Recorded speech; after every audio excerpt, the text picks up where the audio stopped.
தொழில்நுட்ப உதவியுடன் மாணவர்களின் கல்வித் தரத்தை தமிழக அரசு உயர்த்தி வருவதாக பள்ளிக் கல்வித்துறை அமைச்சர் அன்பில் மகேஷ் பொய்யாமொழி தெரிவித்துள்ளார்.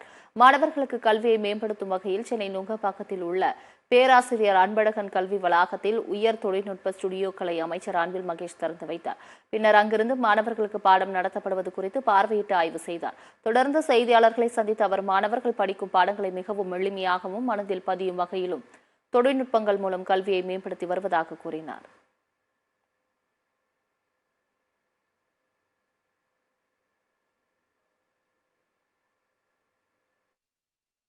இன்றைக்கு குழந்தைங்களுக்கு எளிதாக புரிகின்ற விதத்தில் நீ கூட பார்த்துருப்பீங்க எப்படி அதை நாங்கள் உருவாக்கினோம். நெய்தல் என்றால் என்ன, மருதம் என்றால் என்ன, முல்லை என்றால் என்ன, பாலை என்றால் என்ன அப்படிங்கிறத வெறும்னு சொல்லி ஒரு தியரட்டிக்கலாக படிப்பதை காட்டிலும் நேரடியாக அந்த குழந்தைங்களுடைய அந்த இமேஜினேஷனை நேரடியாக அங்கே கொண்டு செல்கின்ற விதமாக இது ஒரு சாம்பிளுக்கு நான் சொல்கிறேன். நான் ஆக டிபிஐயாக இருந்தது எப்படி நம்முடைய பேராசிரியர் கல்வி வளாகமாக பெயர் மாற்றம் செய்யப்பட்டதோ அதே போன்று இங்கே இருக்கின்ற டெக்னாலஜியும் அடுத்தடுத்த பரிமாணத்திற்கு அடுத்தடுத்த ட்ரெண்டுக்கு தகுந்தாப்புல இதை நாங்கள் கொண்டு சென்று கொண்டிருக்கின்றோம்.